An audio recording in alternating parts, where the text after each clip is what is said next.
Hey, this is Dave Jackson from the schoolofpodcasting.com, and this is 30 Days of Podcasting. Hey guys, we are here with Dave Jackson from the School of Podcasting to talk about picking a niche, your little corner of the market. For the full episode, check out the podcast wherever you get your podcasts from. Today is just the gold. The interview itself was about 30 minutes long. I think our podcast episode's right around 20.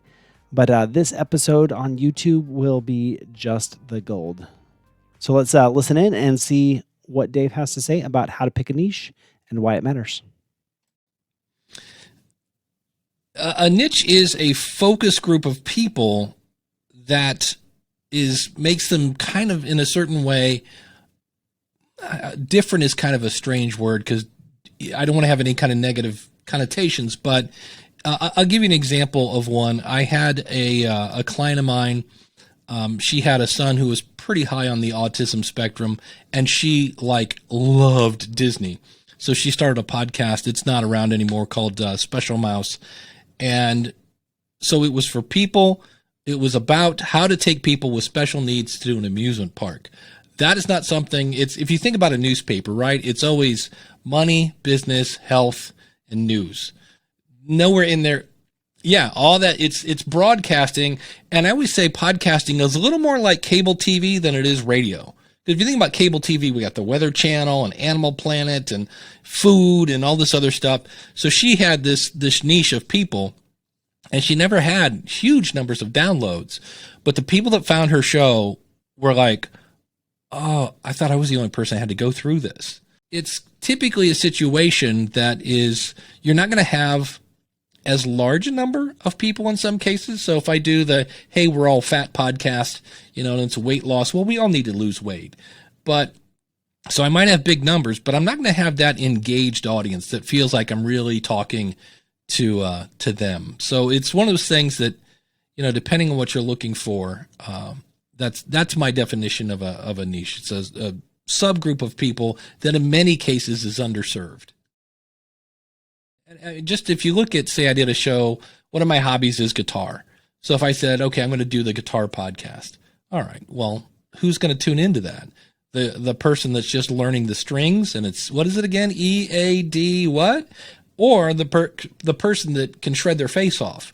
Because if I try to be everything to everyone, somebody's going to be bored. But there are a couple different ways you can niche down. One is demographics.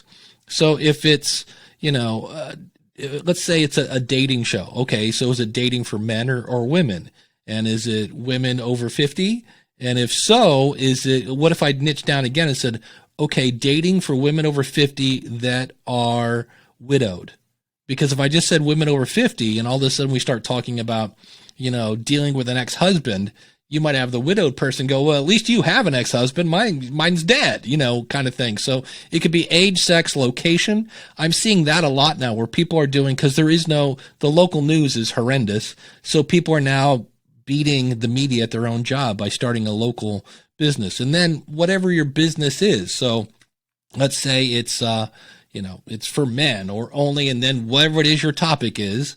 So that's going to niche down. And then what level is it? Beginner, intermediate, or expert? So the other thing is it something that you want to talk about? Like when I first started off, I was my avatar. I was learning about podcasting, and anything that interested me, I figured interested my audience.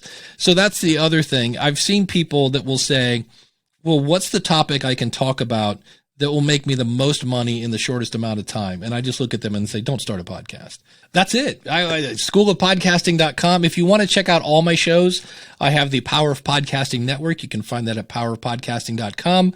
But all those sites, if you just go to contact, you'll see my Twitter and my LinkedIn and all that other fun stuff. But the always joke is, when Dave's not podcasting, and it's like, oh, who are we kidding? Dave's always podcasting. So that's where you can find me.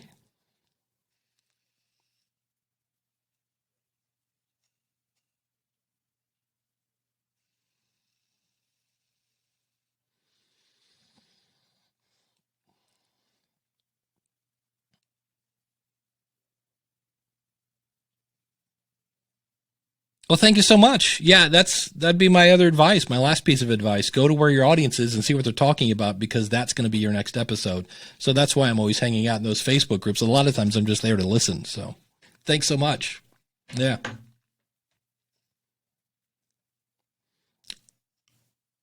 Thank you, Chris. Take care.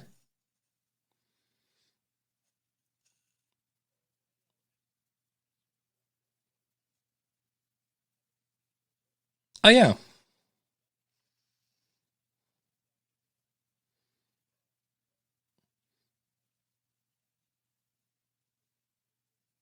Because I've tried to talk. I got paid once to do, and I'm not making this up. I got paid to be the host of a podcast about the history of makeup. And when I say I had no interest in the history of makeup, they paid me, but it was just like, if you have to talk about something that you really don't care about, it comes across the microphone. It has to be something you have a lot of passion for. So if you start something and you're in a niche and it's not working or it's not getting the results you want, and you've been doing it a little bit and you go, yeah, okay, I think I'm going to try something else. You can try something else. You can tweak it. Special thanks to Dave Jackson over at schoolofpodcasting.com. Make sure you guys are following him on socials for lots of good stuff on podcasting. For a good write-up on how to pick a niche, check us out. We got a good write-up over at the website 30daysofpodcasting.com. And we will see you tomorrow for the next installment of 30daysofpodcasting.com as we take you from a beginner all the way to a podcast that you can be proud of. See you tomorrow.